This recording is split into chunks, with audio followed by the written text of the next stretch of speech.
الحمدللہ بسم اللہ الرحمن الرحیم۔ سورہ ابراہیم ہے، سورہ نمبر 14، اس کی آیت نمبر 28 سے ہم نے آج کا سبق شروع کرنا ہے۔ اعوذ باللہ من الشیطان الرجیم، بسم اللہ الرحمن الرحیم۔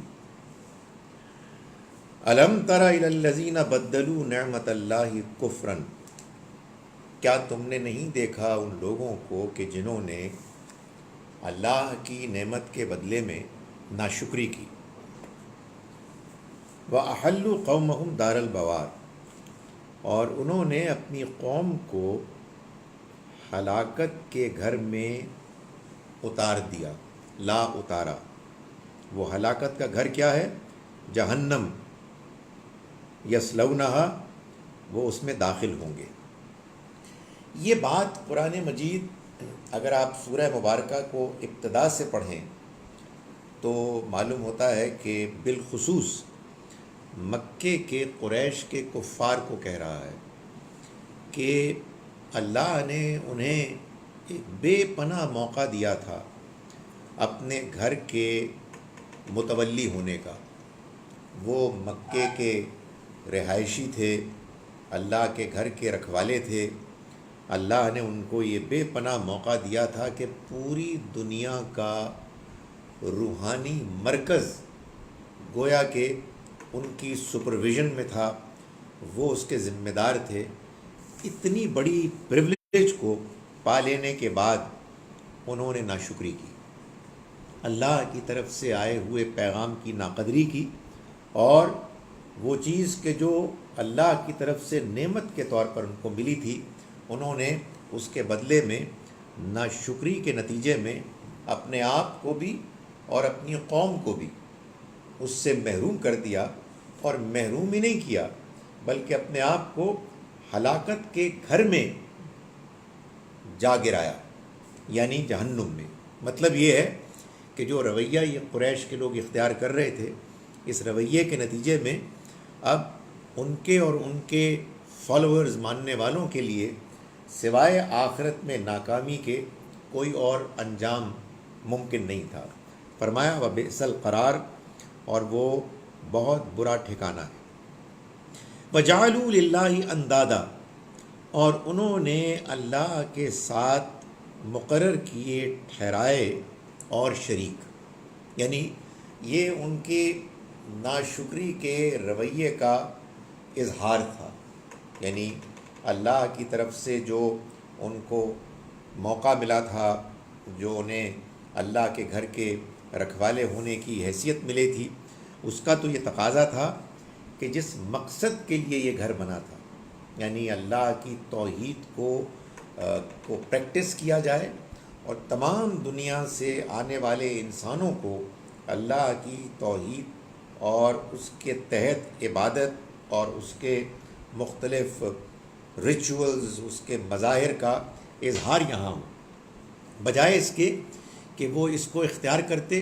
انہوں نے اس گھر کو بتوں سے، شرک کے مختلف آلائشوں سے یعنی مبتلا کر دیا، اس کو گندا کر دیا۔ فرمایا کہ انہوں نے اللہ کے ساتھ ٹھہرائے مزید مختلف شریک مد مقابل، لِيُضِلُّوا عَن سَبِيلِهِ، تاکہ وہ ان کو اس کے راستے سے بھٹکائیں۔ یعنی اللہ کے ساتھ جن کو انہوں نے شریک ٹھہرایا، ان کی موجودگی کی وجہ سے ان کا جو رویہ بنا، مذہبی رویہ، اس میں وہ اللہ کے سیدھے راستے سے بھٹک گئے۔ قُلْ تَمَتَّعُوا، ان سے کہہ دو کہ تھوڑے عرصے کے لیے فائدہ اٹھا لو، مزے کر لو، فَإِنَّ مَصِيرَكُمْ إِلَى النَّارِ، پھر تمہارا ٹھکانہ بالآخر آگ ہوگی۔ یعنی مطلب یہ ہے کہ اب تمہارے لیے تمہارا انجام سوائے بربادی کے، اللہ کے ہاں سزا کے، اور کچھ نہیں ہوگا۔ تمہیں بار بار خبردار کیا گیا، بار بار تمہیں وارن کیا گیا، اور اب تم نے جو رویہ اختیار کیا ہے اور تم اس پہ مصر ہو گئے ہو، اس کے نتیجے میں اب تمہارا انجام اس کے سوا اور کچھ نہیں ہوگا۔ یہی وہ چیز ہے کہ جو جب بھی اللہ کے پیغمبر آتے ہیں وہ اپنے قوم کے لوگوں کے سامنے اللہ کے پیغام کو اتنے واضح، اتنے اعتماد کے ساتھ بیان کرتے ہیں کہ ان پر بات آخری حد تک واضح ہو جاتی ہے، اور پھر ان کے لیے اللہ کی سزا طے ہو جاتی ہے۔ اس کو چھوڑ کر اس کے برعکس اللہ تعالیٰ اب یہ فرما رہے ہیں، قُلْ لِعِبَادِيَ الَّذِينَ آمَنُوا، آپ کہہ دیجئے اے پیغمبر میرے ان بندوں سے کہ جو ایمان لائے، یقیموا الصلاۃ وینفقوا مما رزقناہم، کہ وہ نماز کا اہتمام کریں اور خرچ کریں اس میں سے کہ جو ہم نے ان کو رزق دیا، سرم و علانیتاً، چھپ چھپ کر بھی اور اعلانیہ بھی، من قبل ان یاتی یوم، اس سے پہلے کہ آ جائے وہ دن، لا بیع فیہ ولا خلال، جس میں نہ کوئی خرید و فروخت کام آئے گی اور نہ ہی کوئی دوستی کام آئے گی۔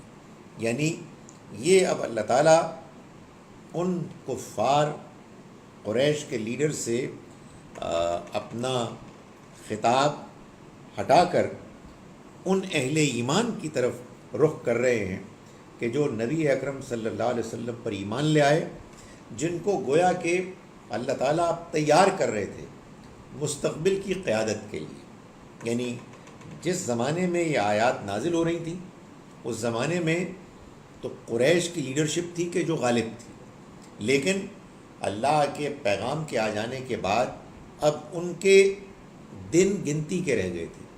ان کو یہ بتایا جا رہا تھا کہ آپ اپنے آپ کو ابھی بھی سدھار لیں، اپنی اصلاح کر لیں، تو اس کا امکان ہے کہ تم بچ جاؤ گے اور اللہ کی طرف سے اس شرف کو پاؤ گے کہ جو اس گھر کے حقیقت میں دیکھ بھال کرنے والوں کا شرف مقام ہوتا ہے۔ چنانچہ فرمایا کہ وہ لوگ کہ جو ایمان لائے ہیں، ان لوگوں کو کہا کہ ان سے کہہ دو کہ تم نماز کا اہتمام کرو۔ یعنی مطلب یہ ہے کہ یہ گھر اس لیے بنایا گیا تھا کہ اللہ کی عبادت کی جائے، نماز کا اہتمام کیا جائے۔ وَيُنْفِقُوا مِمَّا رَزَقْنَاكُمْ سِرًّا وَعَلَانِيَةً، اور وہ خرچ کریں اس میں سے کہ جو ہم نے ان کو رزق دیا، چھپ کر بھی، چھپا کر بھی اور اعلانیہ بھی۔ یہ کام ہے کہ جس کے کرنے کے لیے اللہ نے اس گھر کی تعمیر کرائی تھی، اللہ نے لوگوں کو اس شہر میں بسایا تھا تاکہ نہ صرف یہ کہ یہاں عبادت کے یہ دونوں طریقے رائج ہوں بلکہ یہ دنیا بھر میں پھیل جائیں۔ تو اللہ تعالیٰ یہاں فرما رہے ہیں کہ میرے ان بندوں کو کہ جو ایمان لے آئے، یعنی جنہوں نے اصل حقیقت کا اعتراف کر لیا، جنہوں نے اپنے ٹریڈیشن میں ملے ہوئے دین کو کہ جس میں شرک کی آمیزش ہو گئی تھی، جو باطل پر مبنی تھا، اس کو چھوڑ کر صحیح رویہ اختیار کیا، ان کو کہہ دیں کہ تم نماز کا اہتمام کرو اور خرچ کرو اس میں سے کہ جو ہم نے ان کو رزق دیا، چھپ کر بھی اور اعلانیہ بھی۔ یہ قرآن بار بار کہتا ہے کہ دونوں طریقے اللہ کے ہاں قابل قبول ہیں۔ چھپ کر تو ظاہر نیکی وہ ہے کہ جو اللہ کے ہاں قبول ہی قبول ہے۔ اس کی وجہ یہ ہے کہ جب آپ چھپ کر اللہ سے دعا کرتے ہیں، نماز پڑھتے ہیں، اس کے راستے میں خرچ کرتے ہیں، تو اس میں تو نیک نیتی کے سوا اور کوئی چیز شامل ہو ہی نہیں سکتی۔ لیکن بعض اوقات آپ کو اعلانیہ بھی کرنا پڑتا ہے۔ اس کی وجہ یہ ہے کہ آپ کرتے ہیں تو بعض دوسرے کمزور لوگ بھی آپ کے ساتھ شامل ہو جاتے ہیں۔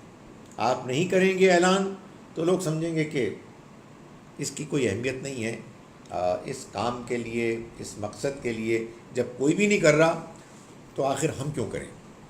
لیکن ظاہر ہے کہ جو اعلانیہ خرچ ہوتا ہے اس میں اس بات کا چونکہ امکان ہوتا ہے کہ انسان کے ہاں ریاکاری ہو، اس وجہ سے یہ احتیاط کے ساتھ ہونا چاہیے، اس کا موقع ہو، ضرورت ہو تو اس کو اختیار کرنا چاہیے۔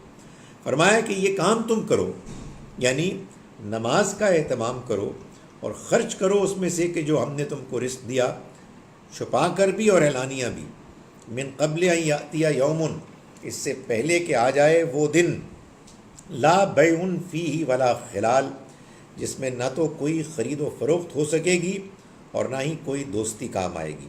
یہ بات قرآن مجید نے بار بار بیان کی ہے کہ قیامت کے روز انسان کو سوائے اس کے اپنے رویے، اپنے ایمان، اپنے عمل عمل کے کوئی اور چیز کام نہیں آئے گی. یعنی سٹریس اس پر ہے کہ کوئی چیز کام نہیں آئے گی. وہ مشکل یہ ہے کہ جب آپ یہ بات کرتے ہیں تو مسلمان یہ کہتے ہیں کہ یہ مبالغہ ہے. ظاہر ہے کہ شفاعت بھی ہوگی، سفارش بھی ہوگی، لوگ جہنم سے نکالے بھی جائیں گے، لوگ بچائے بھی جائیں گے دوسروں کی سفارش سے.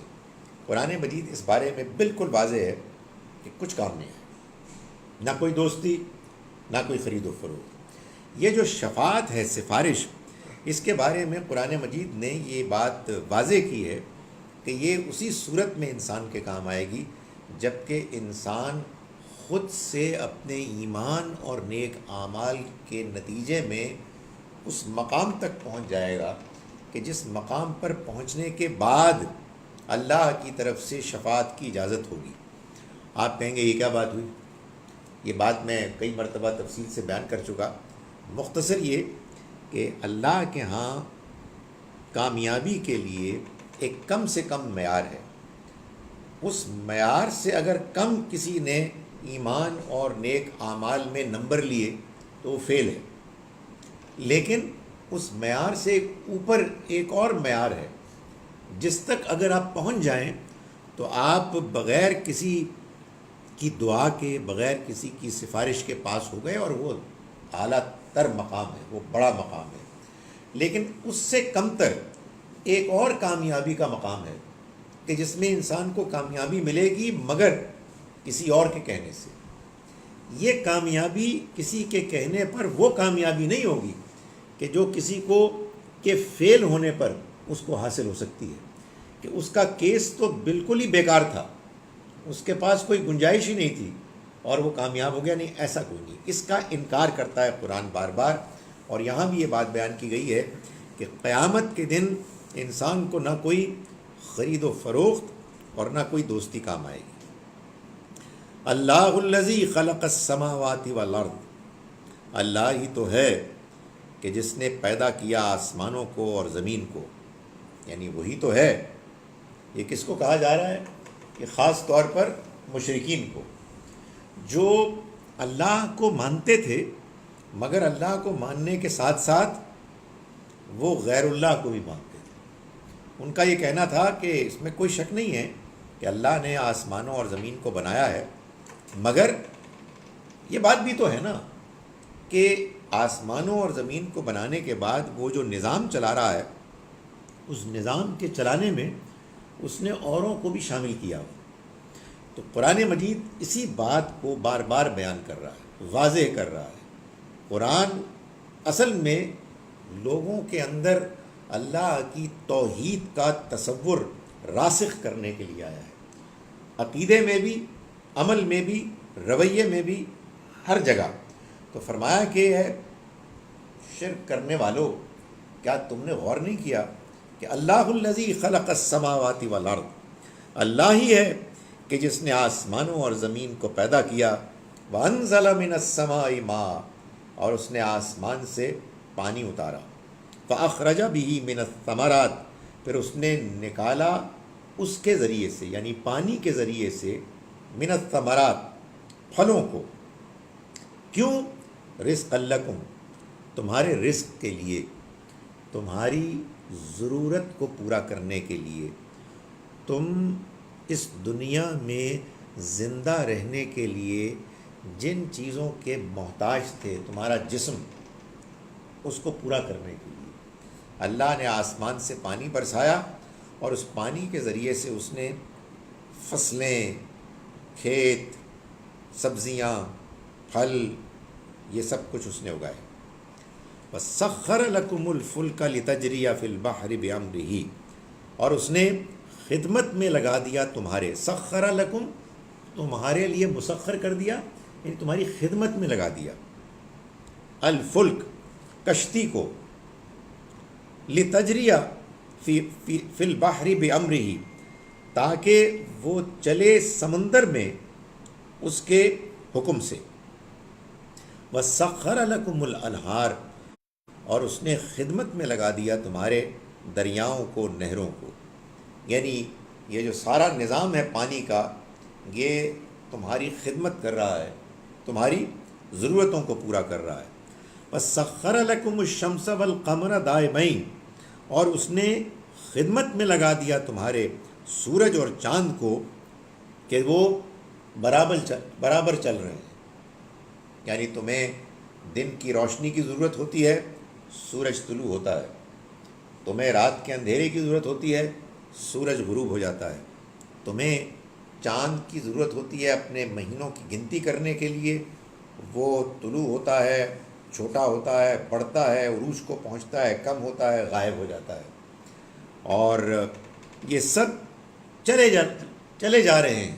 یعنی ایسا نہیں ہے کہ نظام میں کہیں کوئی رکھنا ہوتا ہے، کہیں پاور کا فیلیور ہو جاتا ہے، کہیں لائٹ چلی جاتی ہے، نہیں، یہ ایسا ہی نظام ہے جو اس نے تمہاری خدمت کے لیے جاری کیا اور وہ چل رہا ہے۔ وَسَخَّرَ لَكُمُ اللَّيْلَ وَالنَّهَارَ، اور اس نے خدمت میں لگا دیا تمہاری رات کو اور دن کو۔ وَآتَاكُم مِّن كُلِّ مَا سَأَلْتُمُوهُ، اور اس نے دیا تم کو وہ سب کچھ جو تم نے مانگا اس سے۔ یہ مانگنا کون سا مانگنا ہے؟ یہ جو ہماری ضرورت ہے۔ اصل میں مانگنے کے دو طریقے ہوتے ہیں، ایک تو وہ جو ہم دعا کرتے ہیں، مانگتے ہیں، لیکن یہ ہماری دعا سے پہلے بھی ایک مانگنا تو ہو رہا ہے۔ ہماری ضرورتیں، ہمارے جسم کے، ہمارے زندہ رہنے کے، ہماری زندگی کو اچھی طرح سے گزارنے کے یہ جو تقاضے ہیں، یہ اصل میں گویا کہ اللہ سے مانگ رہے ہیں، اور اللہ تعالیٰ نے ہمارے ہر تقاضے کو پورا کرنے کے لیے اس دنیا میں اہتمام کیا۔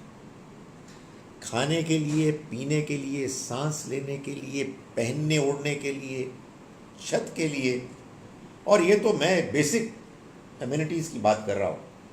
باقی اس سے آگے بڑھ کر جو لگژریز ہیں، جو آپ کی زندگی کو زینت سے آراستہ کرتی ہیں، خوبصورتیاں فراہم کرتی ہیں، آپ کی دلچسپیاں ہیں، اور موجودہ دور میں جو ترقیاں ہیں، آپ یہ دیکھیں کہ اس میں انسان اپنی عقل سے، اپنے تجربے سے بہت کچھ سیکھتا ہے، بہت کچھ جانتا ہے، بہت کچھ دریافت کرتا ہے اور ایجادات کرتا ہے، ٹیکنالوجی میں ترقی کرتا ہے، مگر ان میں سے کوئی ترقی بھی ممکن نہیں تھی اگر انسان کو وہ عقل نہ ملتی کہ جس سے وہ سوچتا ہے، اور عقل کے ساتھ ساتھ وہ وسائل، وہ ریسورسز نہ ہوتے جن کو کہ بروئے کار لا کر یہ سب ممکن ہوا۔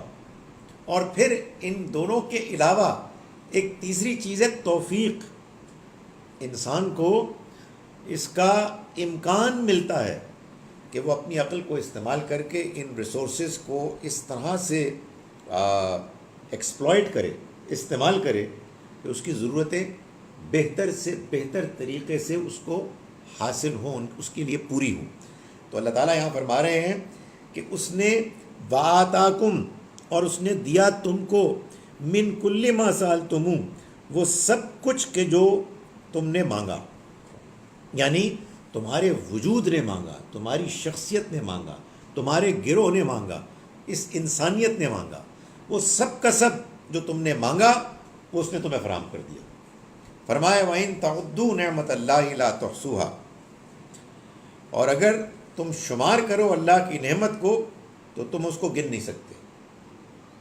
اس وقت تو ہم نے ایک اور چیز بھی مانگی تھی کہ ایک اور صاحب آ جائے، اور وہ آ گئے، جو مانگو گے ملے گا تو تم ان تعدوا نعمت اللہ، اور اگر تم شمار کرو اللہ کی نعمت، لا تحصوہا، تو تم اس کو گن نہیں سکتے۔ یہ ایک حقیقت ہے، مگر کیا ہوا کہ ان الانسان لظلوم کفار، حقیقت یہ ہے کہ انسان بڑا ہی ظلوم ہے، بے انصاف ہے، اور کفار ہے، ناشکرا ہے۔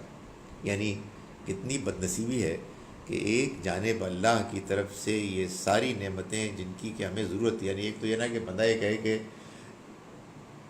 ایدی لوڑ کی سی، مانگا کس نے تھا؟ آپ کے وجود کا تقاضے تھے یہ سب۔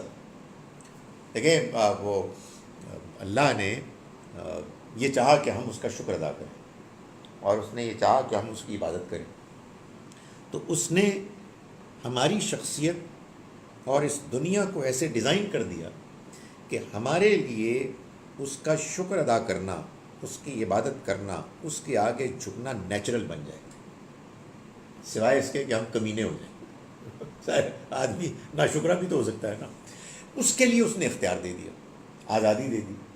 آزادی کے ساتھ اس نے ناشکری، برائی، ایول، گندگی میں اٹریکشن رکھ دی۔ لیکن حقیقت یہ ہے کہ انسان برائی کر کے بھی چین سے تو نہیں رہتا، اس کو اطمینان تو نہیں ہوگا، وہ بے چین رہتا ہے۔ چنانچہ اللہ تعالیٰ یہاں یہ تبصرہ کر رہے ہیں کہ یہ انسان کہ جس نے یہ سب نعمتیں پا کر اس کے باوجود اللہ کے شریک ٹھہرانے شروع کر دیے، یہ حقیقت یہ ہے کہ بہت ناانصاف ہے اور بہت ناشکر ہے۔ یہ بات بیان فرمائی۔ اس کے بعد یہ مت بھولیے کہ یہ سب کا سب ہم سب کے لیے، یہ پیغام ہم سب کے لیے، مگر امیجیٹ جو قوم ہے سامنے وہ قریش کے مشرکین ہیں۔ تو انہی کو یہ بتایا جا رہا ہے کہ دیکھو وَإِذْ قَالَ ابراہیم، یاد کرو اس وقت کو کہ جب ابراہیم نے کہا، یعنی تم مکے میں رہتے ہو نا، اور تمہیں یہ جو سب کچھ ملا ہے یہ اللہ نے تمہیں دیا اپنی مہربانی سے، اس لیے کہ تم ابراہیم کی اولاد ہو۔ اور وہ یہاں آئے اور انہوں نے اس گھر کو تعمیر کیا اور اس شہر کو بسایا۔ ذرا ان کی تاریخ کو ایک مرتبہ ذہن میں تازہ کر لو۔ یاد کرو اس وقت کو کہ جب کہا ابراہیم نے رب اجعل ھذا البلد آمنا، کہ اے میرے رب تو اس شہر کو امن کا شہر بنا، یعنی یہ تیرا گھر جس جگہ تعمیر ہو رہا ہے یہ کوئی ایسی جگہ نہیں ہے کہ جہاں لوگ اطمینان سے رہ رہے ہیں، کوئی مشکلات نہیں ہیں۔ یہاں نہ صرف یہ کہ آبادی نہیں ہے، بلکہ یہ کہ لوگ آتے جاتے جو یہاں رہنے کی کوشش کرتے ہیں اس کو لوٹتے ہیں، لٹیرے لوگ ہیں۔ تو تو کیا کر، تو اس گھر کو امن کا گہوارہ بنا دے۔ یہ اللہ تعالیٰ نے کیا ایسے کہ اس نے جب یہ گھر بنا، اس گھر میں کے ارد گرد شہر بنا، تو اس کی طرف سے وہ قانون بن گیا کہ جس میں شہر مکہ کے اندر داخل ہونے کے بعد ہر شخص امن میں آ جاتا، کسی قسم کی کسی کی جان کو، کسی کے مال کو، کسی کی آبرو کو کوئی خطرہ نہیں۔ حد یہ ہے کہ جانور اور آپ جو پتے ہیں، پودے، ان کو بھی نہیں چھیڑ سکتے، یعنی اس حد تک یہ دعا قبول ہوئی۔ ساتھ ہی ساتھ اللہ نے یہ بھی اعلان کر دیا کہ 4 مہینے ایسے ہوں گے کہ جن میں اس گھر کے اندر ہی نہیں، اس گھر میں تو پورا سال ہی امن رہے گا، پورے علاقے میں جو اس کے ارد گرد ہے جزیرہ نما عرب، اس میں لوگ لڑائی نہیں کریں گے۔ اور یہ بھی کیا کہ اس گھر کے اندر اللہ نے ایک ایسا روب، ایک ایسی ہیبت پیدا کر دی کہ جس کے بعد اگر کوئی شخص برے ارادے سے اس کی طرف رخ بھی کرے تو اللہ کی طرف سے اس کے مقامی لوگوں کو وہ مدد حاصل ہوتی کہ جس کے نتیجے میں بڑے سے بڑا لشکر بھی ابرہا کے لشکر کی طرح بالکل زیر ہو جاتا۔ تو فرمایا کہ یہ دعا کی، یہ اصل میں اس دعا ہی کے سارے نتائج ہیں کہ جو بعد میں سامنے آئے۔ وَجْنُبْنِي وَبَنِيَّ أَن نَّعْبُدَ الْأَصْنَامَ، اور تو مجھے اور میری اولاد کو دور رکھ اس سے کہ ہم بتوں کی عبادت کریں، بتوں کو پوجنے لگیں۔ یہ ظاہر ہے کہ ابراہیم علیہ السلام اپنی قوم میں دیکھ چکے تھے، وہ بت پرست قوم تھی، ان کے والد اور ان کی قوم کے لوگوں نے بت پرستی کو وہ حیثیت دے دی تھی کہ جس کے بعد توحید کا ذکر کرنا بھی اس قوم میں ممکن نہیں تھا۔ ابراہیم علیہ السلام نے ایک عظیم الشان جہاد کیا، اس قوم کو آخری حد تک واضح کیا، توحید کے بارے میں آگاہ کیا، ان کو مختلف طریقوں سے بہت حکیمانہ انداز میں ان پر شرک کے بودے پن کو واضح کیا۔ اب یہ جو اللہ کا گھر بنا رہے تھے وہ، اس میں ان کی یہ دعا تھی کہ وہ بھی اور ان کی اولاد بھی شرک کے، بتوں کے اس اثر سے بالکل پاک رہیں. مجھے اور میری اولاد کو اس سے دور رکھ کہ ہم اصنام، بتوں کی عبادت کریں. رب انہن اضللن کثیرا من الناس، اے میرے رب انہوں نے لوگوں میں ایک بہت بڑی تعداد کو گمراہ کر دیا. انہوں نے گمراہ کر دیا یعنی لوگوں کے ہاں گمراہی آئی ان کو ماننے کے نتیجے میں. ظاہر خود تو ان کی کوئی حیثیت ہی نہیں تھی، لیکن یہ گویا کہ یہ بات بیان کرنا مقصود ہے کہ اصل میں اس برائی میں، اس گمراہی میں پڑھ کر وہ صحیح راستے سے بھٹک گئے. بڑی تعداد میں لوگ ہوئے. جی جب حضرت ابراہیم علیہ السلام نے گھر تعمیر کی اور یہ دعا کی تو ان کی اولاد تو اس وقت موجود نہیں تھی. اس کے بعد ان کی اولاد جو تھی ان میں سے جا کے سلیمانی ہیکل آیا اور بیت المقدس بنا. تو پھر قبلہ اول تو یہ ہوا نا، ہم اسے کیوں قبلہ اول کہیں؟ سر وہ قبلہ اول ایک انسانی ایکسپریشن ہے جس کے پیچھے ایک بیک گراؤنڈ ہے. آپ اس کو قبلہ اول کہہ دیں.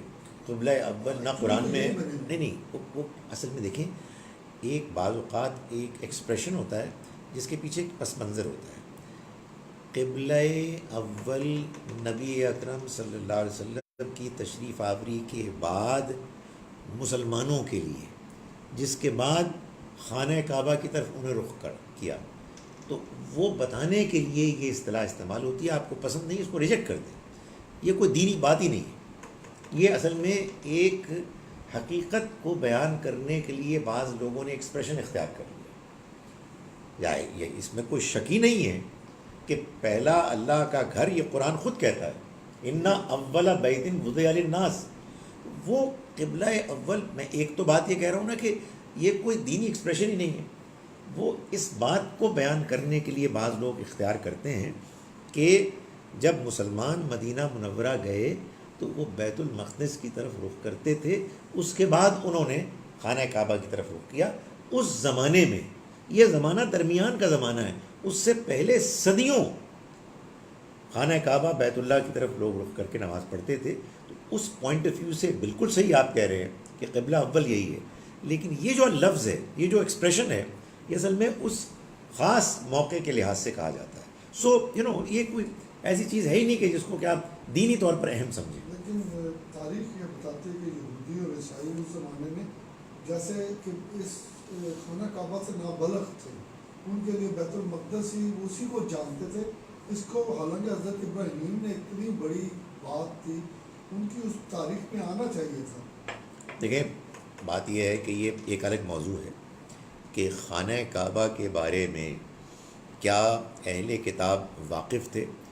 قرآن کہتا ہے بالکل واقف، مگر انہوں نے نبی اکرم صلی اللہ علیہ وسلم کی آمد، آپ کا تشریف لانا جتنا ان پر واضح تھا، اس کے بارے میں قرآن کہتا ہے کہ حضور کی تشریف آوری یہ بھی ان پر واضح تھی، اور اللہ کا گھر مکے میں ہے یہ بھی ان پر واضح تھا. دونوں کے اوپر انہوں نے پردہ ڈالنے کی کوشش کی. تو اس لیے ان کے ہاں اللہ نے امتحان کی غرض سے اس بات کا ایک ارینجمنٹ کیا کہ وہ خانہ کعبہ آ کے حج نہیں کریں گے. اللہ کی اپنی آزمائش، اگر وہ حج کرنے آیا کرتے تو مسئلہ ہی ختم ہو جاتا. لیکن ایسا نہیں ہوا. ان کی عبادات میں حج کی عبادت نہیں تھی. اگر ہوتی تو پھر آزمائش نہ ہوتی. تو وہ ان کی کتابوں میں لکھا ہوا ہے. یہ بھی معلوم ہوتا ہے کہ وہ جو قربانی کرتے تھے تو جانور کا رخ مکے کی طرف کرتے تھے ایک زمانے میں. لیکن اب یہ وہ چیزیں ہیں کہ جن پر پردہ ڈالنا، جن کو چھپانا ان کے لیے ممکن ہو گیا. چنانچہ آپ یہ دیکھتے ہیں کہ سورہ بقرہ میں اللہ تعالیٰ نے صفا اور مروہ کے بارے میں یہ بتایا کہ یہ اللہ کے شاعر ہیں، ان کو انہوں نے چھپانے کی کوشش کی.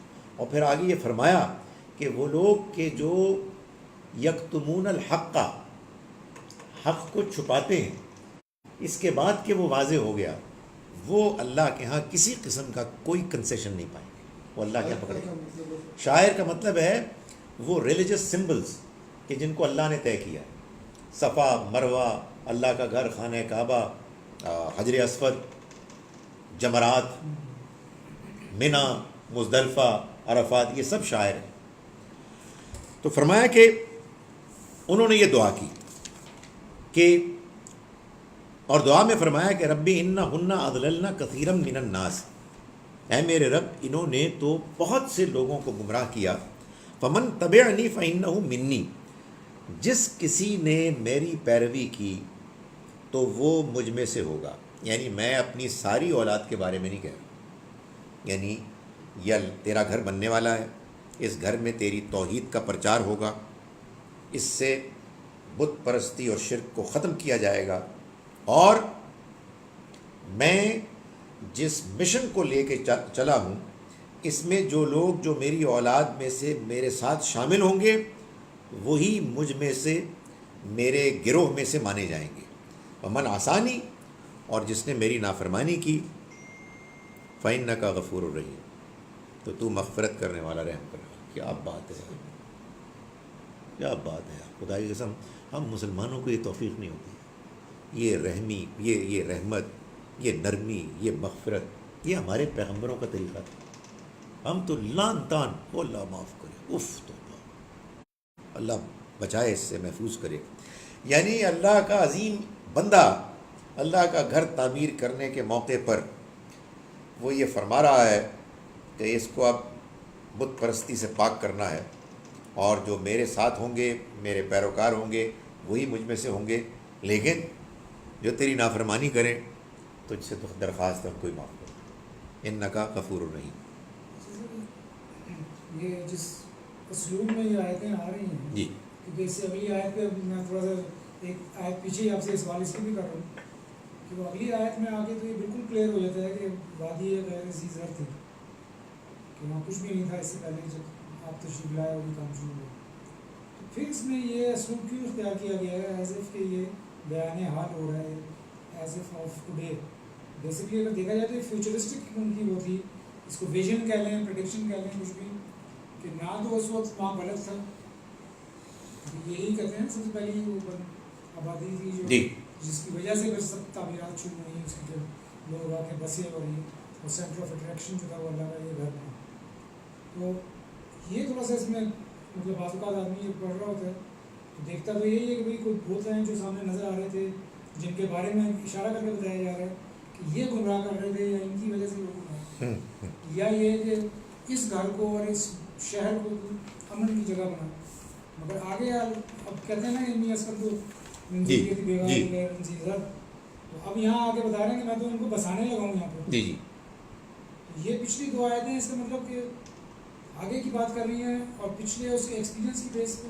یعنی ایسا لگتا ہے کہ اصلاً تو ان کے پہلے کا وہ ایکسپیرینس تھا کہ جس میں ان کو اس بات کا تجربہ ہوا کہ انسانوں میں ایک بڑی تعداد نے بتوں کی پرستش کرنی شروع کر دی.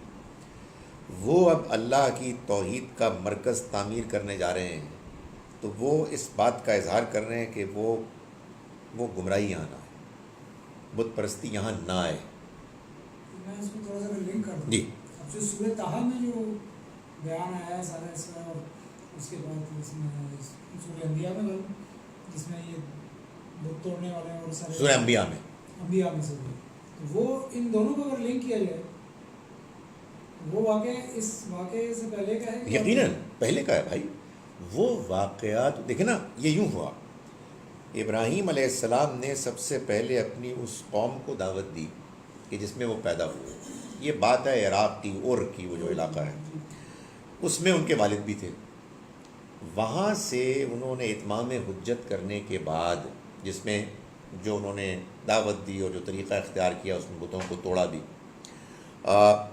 قرآن کے کم سے کم ایک بیان سے، ویسے تو عام طور پر آپ جب قرآن پڑھتے ہیں تو آپ کو محسوس ہوتا ہے کہ 6 قومیں ہیں کہ جن کے پاس رسول آئے اور ان کی بربادی کا، ان کے عذاب کا اللہ نے ذکر کیا. لیکن سورہ توبہ سے معلوم ہوتا ہے کہ بالکل ایسے ہی قوم ابراہیم پر بھی عذاب آیا، ذکر ہے باقاعدہ.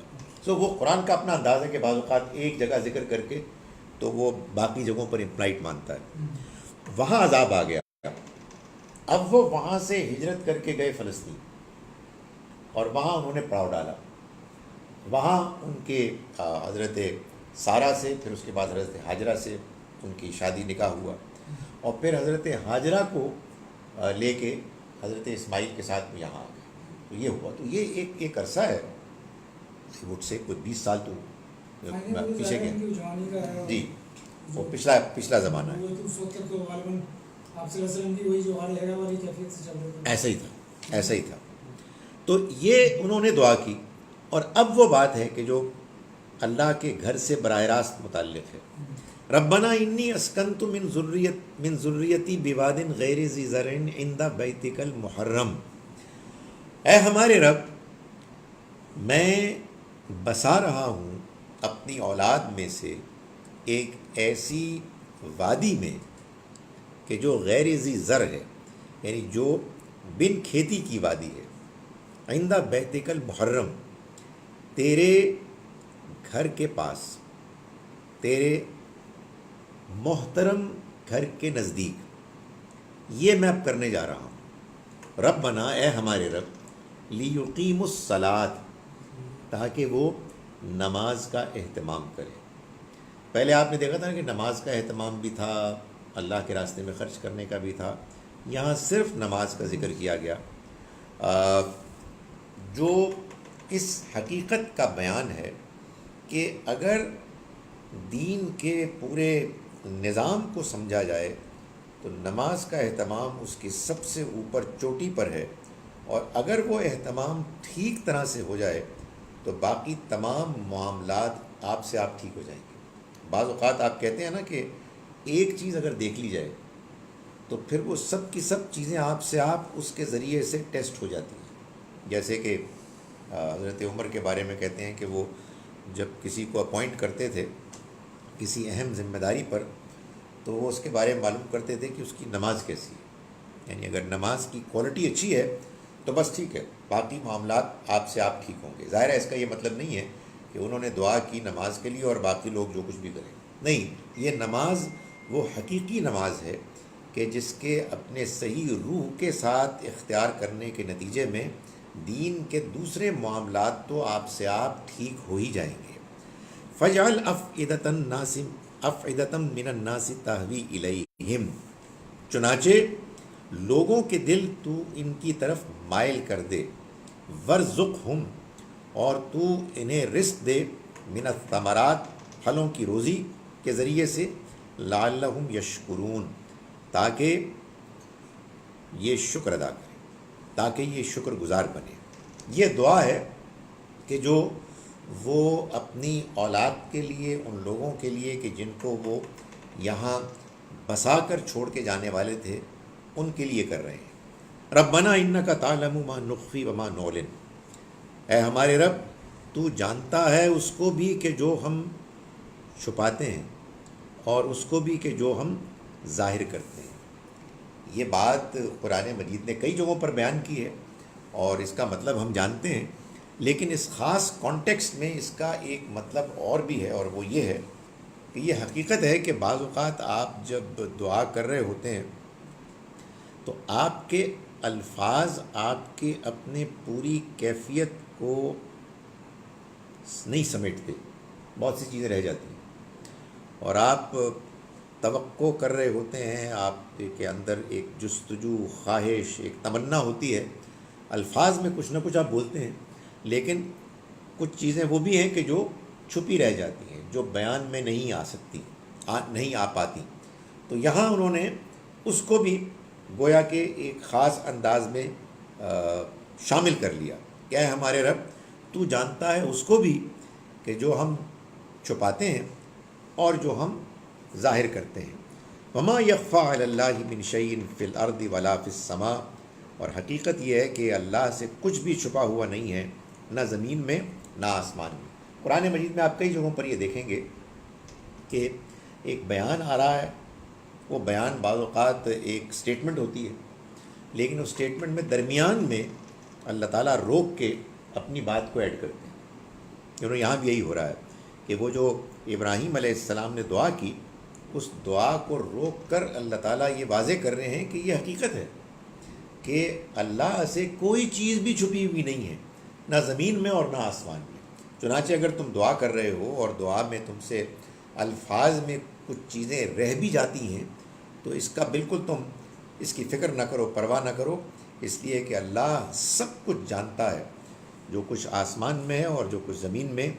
الحمد للہ الذی وہب لی علی الکبر اسماعیل و اسحاق، تمام شکر، بے انتہا شکر ہے اس اللہ کے لیے کہ جس نے عنایت کیے مجھ کو بڑھاپے میں اسماعیل اور اسحاق۔ ان ربی لسمیع الدعا، یقیناً میرا رب دعا کا سننے والا ہے۔ یہ وہ دعا ہے کہ جو ابراہیم علیہ السلام نے اللہ کے گھر کی تعمیر کے موقع پر کی، اور معلوم یہ ہوتا ہے کہ یہ وہ موقع تھا کہ جو اسماعیل علیہ السلام کی اس عظیم قربانی کے واقعے کے بعد ہوا۔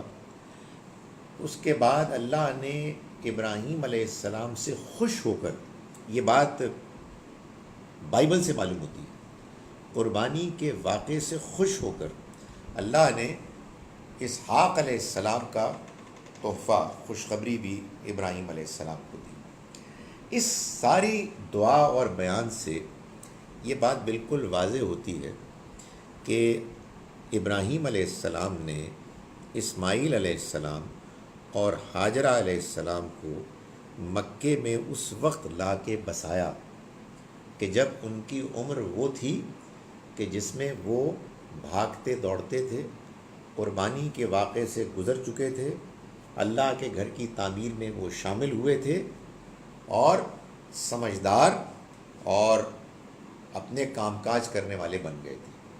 چنانچہ اس کے بعد چاہے قرآن کے خارج میں کہیں سے بھی آپ کو معلومات ملتی ہے کہ جو یہ بتاتی ہے کہ ابراہیم علیہ السلام نے اسماعیل علیہ السلام جب کہ ابھی شیر خوار بچے تھے ان کو یہاں چھوڑا تھا، اس کا کوئی امکان نہیں۔ یہ کوئی نئی بات کرنے کا شوق نہیں ہے، یہ کوئی ایسا دعویٰ نہیں ہے کہ جس دعوے کو کرتے ہوئے آدمی یہ کہتا ہے کہ جی مجھے کوئی پرواہ نہیں لوگ کیا کہتے ہیں۔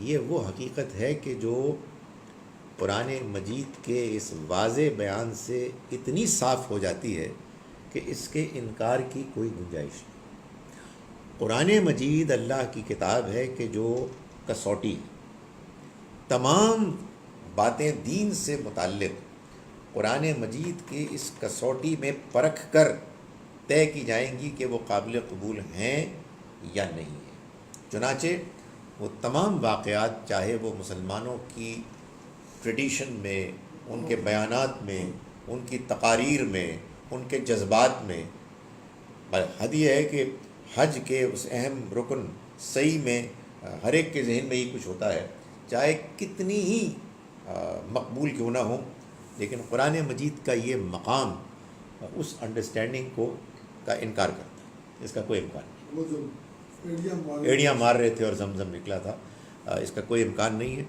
یہ جو قرآن کا مقام ہے یہ اس طرح سے اس تاریخ کو بیان کر رہا ہے کہ وہ تاریخ صاف ہو جانی چاہیے۔ زمزم کیا؟ زمزم اللہ کی طرف سے ایک چشمہ ہے، جیسے چشمے ہوتے ہیں، غیر معمولی طریقے سے اس نے ایک بنجر پتھروں والی زمین میں اس نے نکال دیا اپنے بندوں کے لیے۔ یہ ایسے ہی ہے جیسے صفا ہے، جیسے مروہ ہے، جیسے وہ نکالتے پر اس کی ٹائمنگ کیا ہے؟ نہیں، مجھے آپ یہ بتائیں کہ آپ کو عرفات کی ٹائمنگ معلوم ہے؟ آپ کو جمرات کے ٹائمنگ معلوم ہے؟ یہ ہمارے یہاں لوگوں نے ایسی تاریخیں بیان کی کہ جمرات اس لیے تھے کہ حضرت ابراہیم آ رہے تھے تو 3 مقامات پر ان کو شیطان نے کہا کہ رکو بھائی کدھر جا رہے ہو۔ یہ اصل میں یہ بڑی مشکل ہے۔ جی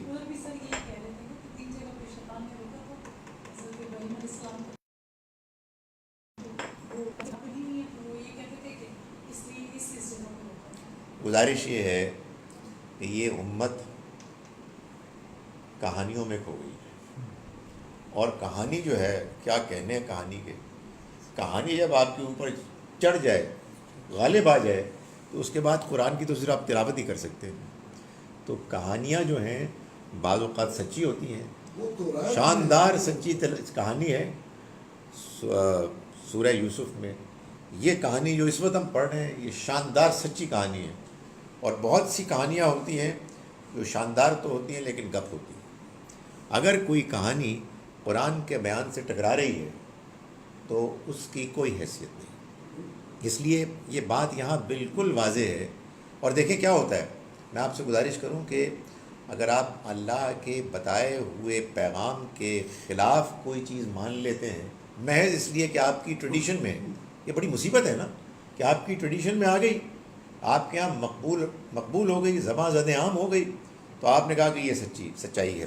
تو لوگ پھر یہ کہتے ہیں کہ اگر کوئی شخص اپنی بیوی کو 8ویں مہینے پریگننٹ چھوڑ کر اللہ کے گھر میں اللہ کے راہ میں 1 سال گزارنے جاتا ہے یہ کہتے ہوئے کہ اللہ اس کو خود سنبھال لے گا، میں تو اس کی دین کی خدمت کر رہا ہوں، تو یہ اصل میں ابراہیم علیہ السلام کی سنت ہے. نہیں، یہ ابراہیم علیہ السلام کی سنت نہیں.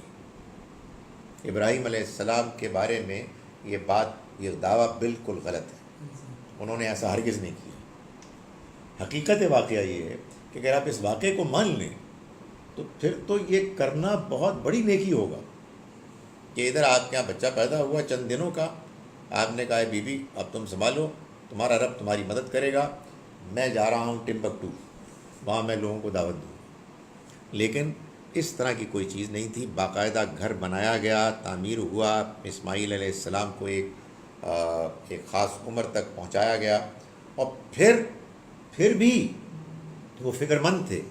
اللہ سے خصوصی دعا کی کہ ان لوگوں کے لیے رزق کا بندوبست کیا جائے تاکہ یہ اپنی زندگی کو ڈھنگ سے گزار سکیں. ربنا وتقبل رب نہیں ان ربی لسمیع الدعا رب اجعلنی مقیم الصلاۃ، اے میرے رب تو بنا دے مجھ کو بھی نماز کا اہتمام کرنے والا، ومن ذریتی اور میری اولاد میں سے بھی. ربنا اے ہمارے رب وتقبل دعا اور تو میری دعا کو قبول فرما. یہ بار بار ربی ربنا یہ اصل میں کیا ہے، اللہ کو متوجہ کرنے کے لیے، اللہ کی طرف رجوع کرنے کے لیے. کبھی ربی ہے میرے رب، اس لیے کہ اصل میں کیا ہوتا ہے، حقیقت یہ ہے کہ سفارش اگر آپ صحیح معنوں میں اس کو سمجھیں تو یہ ضروری ہوتی ہے. تو ہم جب اللہ سے دعا کرتے ہیں تو اصل میں ہم اللہ ہی کی صفات کی سفارش بیان کرتے ہیں. ہم یہ کہتے ہیں اللہ تو بڑا معاف کرنے والا، تو مجھے معاف کر دیا. اے اللہ تو بہت پالنے والا ہے، تیرے پالنے کی شان ہم بار بار دیکھتے ہیں، چنانچہ آئندہ کے لیے بھی ہم یہی توقع کرتے ہیں. اچھا یہ میرا بھی تجربہ ہے، یہ کیا ہوا ربی، اور یہ ہم انسانوں کا بھی تجربہ ہے ربنا. تو دونوں کو بار بار بیان کیا جا رہا ہے، ربی ربنا اے میرے رب. جو ایک انسان عاجزی کے ساتھ، انکساری کے ساتھ دعا کر رہا ہے اور ساتھ اللہ تعالیٰ کی صفات کو گویا کہ ایک سفارش کا ذریعہ بنا رہا ہے کہ تو، ہم تجھ سے مانگ رہے ہیں، وہ جو سننے والا ہے، وہ جو قدرت رکھنے والا ہے، وہ جو رحمت والا ہے، مہربان ہے، وہ جو یہ ساری عنایتیں کر رہا ہے. تو یہ بار بار ہو رہا ہے. ربنا اغفر لی ولوالدی، ہمارے رب تو معاف کر دے مجھ کو بھی اور میرے والدین کو بھی، وللمؤمنین اور اہل ایمان کو بھی، یوم یقوم الحساب، اس دن جس دن کے حساب کتاب قائم ہوگا. بس یہ آخری آئٹم ہے جو اب مجھے بیان کرنا ہے، اور میں پہلے بھی بیان کر چکا ہوں. ایک آئٹم تو بھی میں نے بیان کیا ہے، ایک دوسرا بھی سن لیں. یہ اس میں والدیہ میں والدہ بھی شامل ہیں اور والد صاحب. وہ والد صاحب کے جو لگ بھگ ایٹ لیسٹ 20 سال پہلے خدا کے عذاب میں مبتلا ہو کے مارے گئے. وہ لیڈر تھے گمراہوں کے، اور اللہ نے ان کو اپنے عذاب میں مبتلا کر کے ختم کر دیا. مگر ابراہیم نے اپنے باپ سے وعدہ کیا تھا کہ لا استغفر لک ربی، میں لازماً. جوہر ملک صاحب کے ساتھ ایک مرتبہ وہ پروگرام میں کر رہا تھا، تو انہوں نے کہا کہ میرے پاس ایک بندہ ہے، انہوں نے کہا یہ الیگزینڈر صاحب تسی مسلمان ہو جاؤ. انہوں نے کہا یار میں ہو جاؤں گا پھر ہوئے گا کی میں تیرے ورگا ہو جاؤں گا. تو خدا کے واسطے یار، میرا مطلب ہے کہ اب پیغمبروں کے اندر جو رحمت اور مہربانی ہے اس کو بھی تو ہم اپنے اندر پیدا کریں. ایک جانب ہم نالائق لوگ ہیں اور دوسری جانب ہمارے دل کی سختی اتنی ہے. تو یہاں وہ اپنے ان والد صاحب کے لیے دعا کر رہے ہیں کہ جن کو خدا کی طرف سے عذاب آ گیا تھا ان کے شرک کی وجہ سے، لیکن انہوں نے وعدہ کیا تھا ان سے کہ وہ ان کے لیے دعا کریں گے. فرمایا کہ میرے والد، شورا میں بھی تو آتی ہے وہ پھر یہ ابھی کی لوگ آنے میں ہاں کمال، یہ بار بار بار بار ابراہیم علیہ السلام کی یہ تو پوری امت کے لیے روز قیامت تک بتا دیں کہ اپنے ماں باپ کے لیے دعا کریں، کیونکہ لازمی نہیں تھے کہ وہ مشرک ہوں، لیکن وہ جب وہ جو آپ نے کہا غالباً اس کے بعد اللہ نے جب منع کر دیا تو اس میں وہ ہو گیا کہ آپ کسی مشرک کے لیے دعا کریں. گزارش یہ ہے، اس کا مطلب یہ ہوا کہ آپ سب کے لیے دعا کر سکتے ہیں، بلکہ آپ کو کرنی چاہیے سوائے ان لوگوں کے لیے کہ جن ویسے میں نے یہ چیز نوٹ کی کہ ہماری مسجدوں میں کبھی نہیں اس طرح کی دعا سوال ہی پیدا نہیں ہوتا. کہ جو جن کو اللہ تعالیٰ توفیق دے کہ کل وہ مسلمان ہو سکتے ہیں ان کے لیے کبھی صرف مسلمانوں کی دعا کرتے ہیں. نہیں، وہ غیر مسلم تو میں بڑا گھبرایا ہوا تھا، میں نے انہیں ٹیلی فون میں کہ یہ میں روز دعا کرتا ہوں، آئی ڈونٹ نو. جس زمانے میں کرنل صاحب ان سروس تھے ہمارے دونوں کزنس، اس زمانے میں تو ان کے خلاف بھی دعائیں ہوتی تھیں. یہ تو حالات کچھ بدل گئے ہیں. میں حج پہ گیا تو میں نے کہا اب 100 حج کریں گے تو تب قبول ہوگا. اس لیے کہ ان کے بارے میں بھی کہا جاتا تھا کہ چونکہ انہوں نے اپنے آپ کو بنا دیا ہے امریکہ کا ساتھی، تو اس کی وجہ سے یہ بھی انہی کی طرح ہو گئے. یعنی لا تتخذ الیہود والنصارى اولیاء بعضهم اولیاء من بعض، اور من جو ان کو اپنا دوست بنائے گا فإنہ منی، تو انہی میں سے ہو. یہ وہ اس زمرے میں لوگ کہتے تھے. اچھا جناب، میں اب اس کا ترجمہ کر رہا ہوں دوبارہ. آیت نمبر 28 سے سورہ ابراہیم کی. بسم اللہ الرحمن الرحیم. الم تر الی الذین بدلوا نعمت اللہ کفرا، کیا تم نے نہیں دیکھا ان لوگوں کو کہ جنہوں نے بدل دیا اللہ کی نعمت کو ناشکری سے، یعنی اللہ کی نعمت کے بدلے میں ناشکری کی. وَأَحَلُّوا قَوْمَهُمْ دَارَ الْبَوَارِ، اور انہوں نے اپنی قوم کو ہلاکت کے گھر میں اتار دیا، یعنی جہنم. یصلونها، وہ اس میں داخل ہوں گے. وَبِئْسَ الْقَرَارِ، اور وہ کیا ہی برا ٹھکانہ ہے. وَجَعَلُوا لِلَّهِ اندادا، اور انہوں نے بنائے اللہ کے ساتھ شریک. لِيُضِلُّوا عَن سَبِيلِهِ، تاکہ وہ ان کو اس کے راستے سے بھٹکائیں.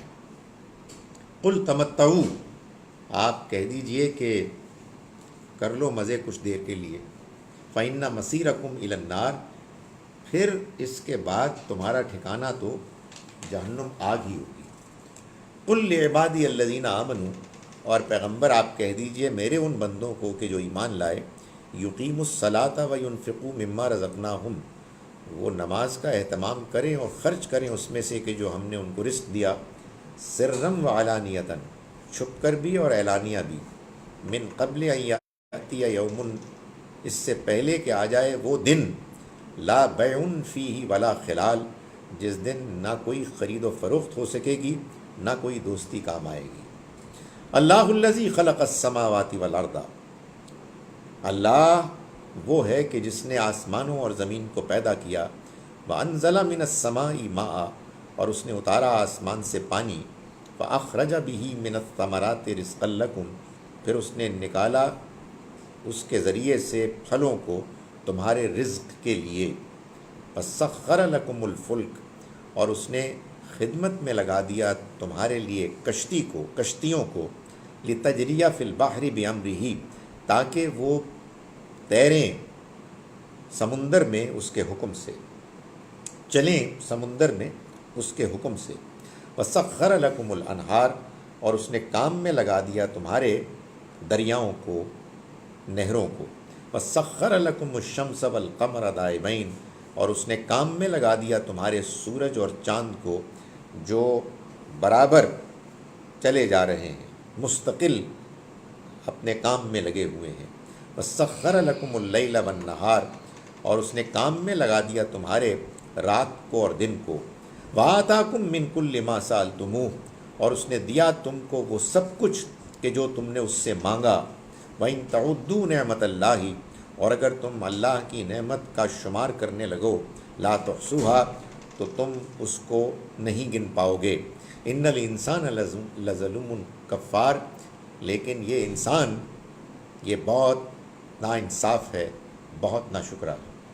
وَإِذْ قَالَ ابراہیم اور یاد کرو کہ جب کہا ابراہیم نے رب اجعل هذا البلد، یہ ظاہر ہے کہ یاد کرو سے مراد یہ ہے کہ تم ابراہیم کی اولاد کو یہ بتاؤ خاص طور پر. وَإِذْ قَالَ ابراہیم اور یاد کرو کہ جب کہا ابراہیم نے رب اجعل